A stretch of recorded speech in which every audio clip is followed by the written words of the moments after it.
With the Global Education Summit set to commence tomorrow in London, the Nigerian delegation, led by President Muhammadu Buhari, will be seeking avenues to increase investment in education and improve access for the girl child. With one of the highest out-of-school children indices in the world, the summit will afford Nigerians the opportunity to protect pre-COVID levels of education funding and also progressively increase education spending towards the global benchmark of 20% of total government expenditure. The goal of the summit is to raise at least $5 billion to support education systems in 90 countries and territories where 80% of the world's out-of-school children live. Joining us now to discuss the importance of this summit, co-hosted by British Prime Minister Boris Johnson and Kenyan President Uhuru Kenyatta, is the British High Commissioner to Nigeria, Ambassador Catriona Laing. Good morning, Ambassador Laing, and welcome to the morning show.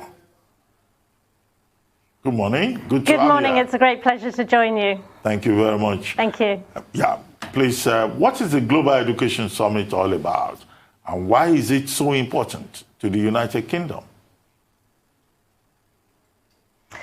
Well, girls' education in particular is a huge priority for our Prime Minister, and he committed to co-host this summit with President Kenyatta, and we've been preparing for it for some time.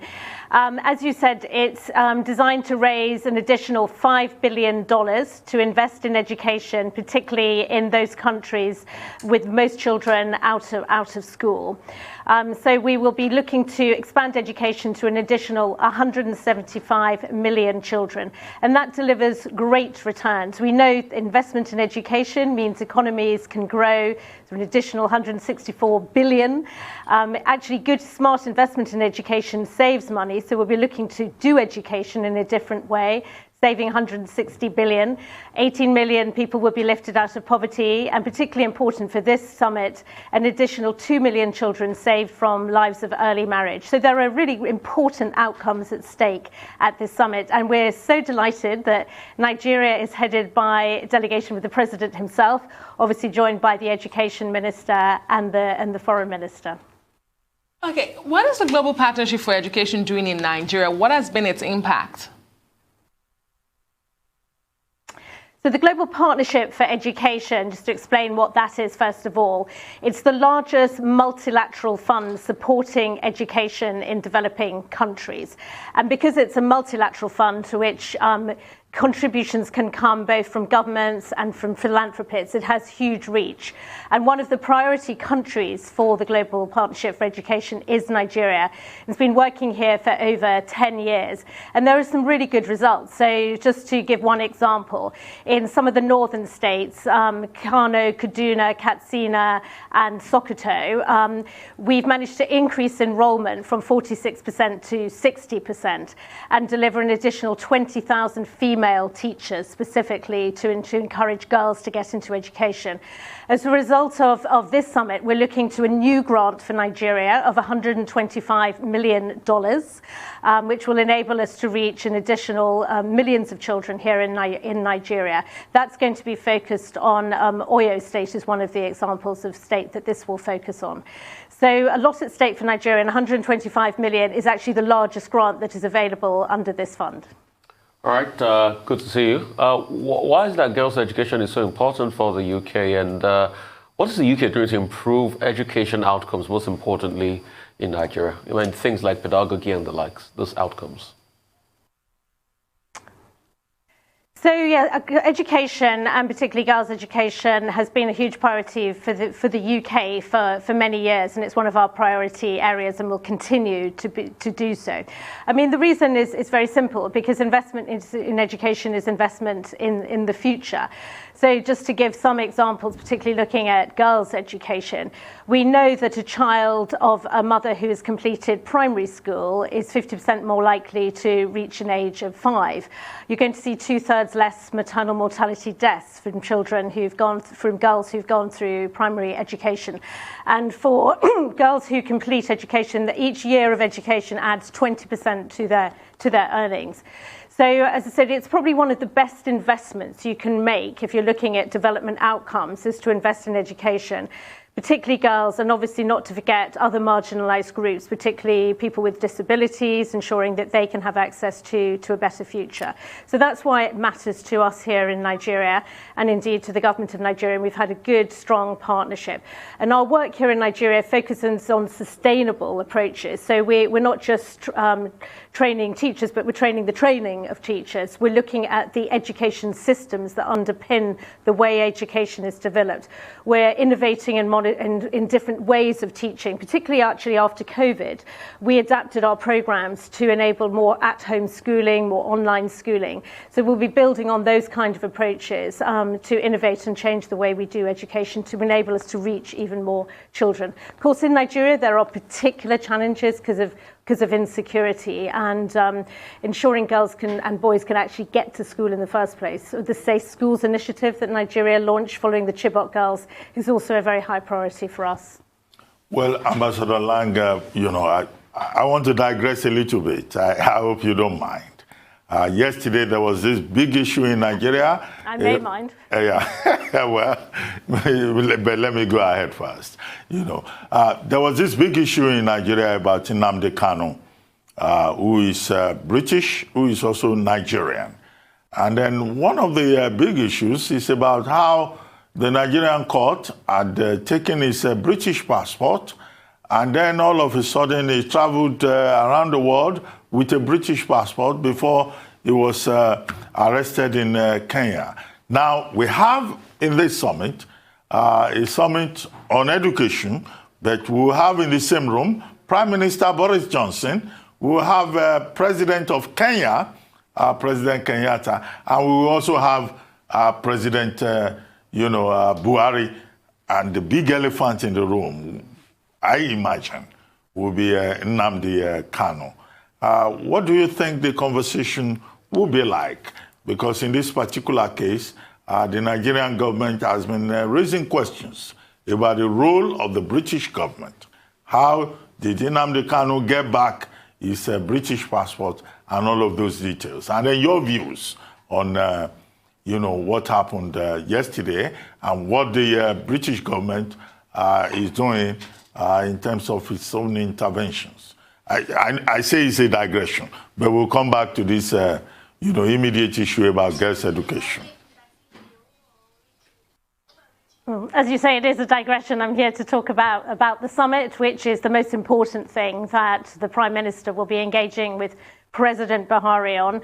And just to reiterate the commitment we're looking to from Nigeria, which is to return to pre-COVID levels of expenditure and to funding 20% of the government budget on education.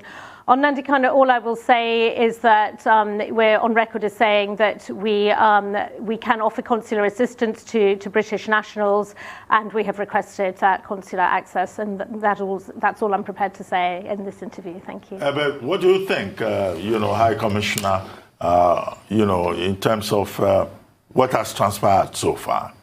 Because, you've been quoted in the papers as having expressed opinions about the trial of Nnamdi Kanu, the leader of IPOB.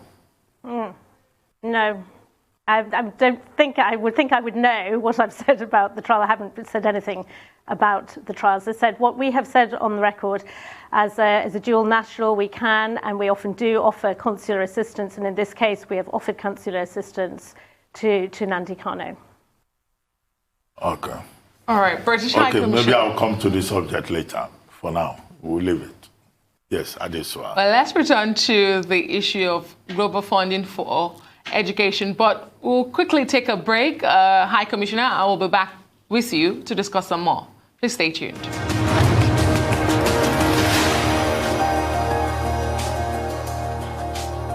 Thank you so much for staying with us on the morning show here on the Rise News. We still have from our Abuja studios the British High Commissioner in Nigeria, Catriona Laing. We're talking about the Global Education Finance and Summit taking place in the United Kingdom, although it's a hybrid event. Thank you so much for staying with us. You talked about security as a barrier to education for girls, especially in Nigeria. But what are some of the other barriers to girls getting educated in Nigeria and across the globe, in your own opinion? Yes, well, indeed, insecurity is one of them, and particularly in Nigeria, where we've seen 900,000 children affected by the kidnapping pandemic. And that, combined with COVID itself, has had an absolutely devastating impact on access to education. But more generally for girls in particular, and particularly as they progress through to secondary school, we see girls dropping out. So far more boys complete secondary school than girls here in Nigeria. One of the barriers is just cost. Although education is free in theory and practice, there are lots of expenses associated. So if parents are making a choice, they'll often choose to invest in the boy child rather than the girl. Domestic work at home, girls are expected to do more of that. Early marriage itself, in the Northwest, by the age of 18, about 68% of girls are married, and about 48% of those will have already had their first child. So early child marriage is a problem. Issues to do with hygiene and period poverty. Girls with periods need to have a place where they can go in secure area safely to deal with their period issues, and just simply the traditional and cultural practices that don't value education so much for girls as for boys. So there are enormous barriers. But what we find is that when parents do see their children completing school, including their girl children, and what value they can bring back to the household through their greater earning ability, the fact that they will marry later and therefore be able to earn for longer, they start to realize the benefits of investing in education. We see that globally, actually. Nigeria, I'm afraid, is lagging, but we hope that we will turn the corner in Nigeria as well. All right, real quickly, where is the UK focusing on as regards to education in Nigeria, and what informs this choice? You talked about Oyo, you talked about the North. Are there specific data sets that informs this choice? And also, how can you assist to have safe schools? Because we keep talking about safe school initiative and things like that. What can be done to ensure that we have schools that are safe for the children and that we can avoid security problems like we have in some parts of the North? Well, I attended the relaunch of the Safe Schools initiative that took place a few months ago under the chairmanship of the Minister of Finance. And it was a very good event, actually, and it had a combination of people from the private sector, local government, the security services. There were representations from all the security agencies there. So it was a very encouraging event here at the Hilton, actually. And so first part of it is security. The sort of scourge of kidnapping means the police need to be able to deal with it. They need better intelligence and able to work with communities to identify the kidnappers. Secondly, I think, is making schools themselves safe. So there's physical infrastructure that needs to be better. Thirdly, children need to know what to do. They need to be very well drilled if there's going to be an attack. But even with all those kind of measures, ultimately, you've got to get to the root causes. Why is there this epidemic of kidnapping happening in Nigeria? We can see a correlation with the COVID economic crisis. Insecurity has risen across the whole of Nigeria as more people have been thrown into poverty and into unemployment and are finding alternative sources of income, tragically kidnapping in this case. So ultimately, it's about alternative livelihoods as well, for people who see an easy route to funding through the kidnapping scourge. It also means better community kind of inter-peace dialogue to ensure that those who are prone to that can be brought back in through elders, through religious leaders, and persuaded that this is not a good pathway. So we need to tackle the immediate causes, but also the underlying root causes. Kidnappings, yes, still on the issue of safety. What exactly do you think that the Nigerian government still needs to do specifically? You're on the ground here. You see the efforts being made. I believe you also see what the omissions are. What kind of advice will you offer? Without necessarily, taking you off your brief. Well, I think the government is grappling with this. I think the range of security problems that this government is facing is just completely overwhelming. And so I really do understand the challenges they've got.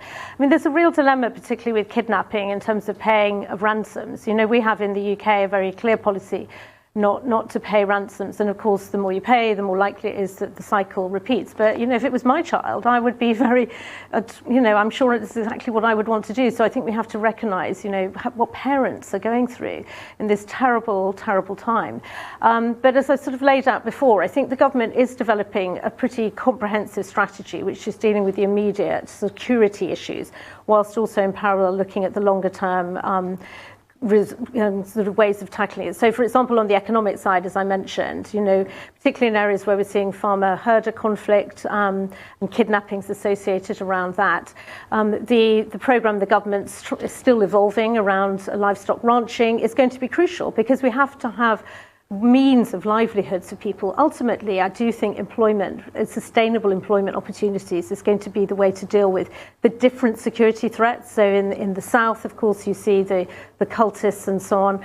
I'd say the middle belt, you've got this farmer-herder sort of conflicts, and then kidnapping increasingly spreading around the whole country. Northeast, Islamic State, West Africa. If you're a young man without a job, that may present to you a viable alternative. So ultimately, economic growth and employment opportunities are probably the single most valuable way to solve this underlying problem. Well, thank you very much, Ambassador Laing, for joining us on the morning show. Thank you very much indeed. This one was nice. Thank you. Thank you. It's been a great. Thank you.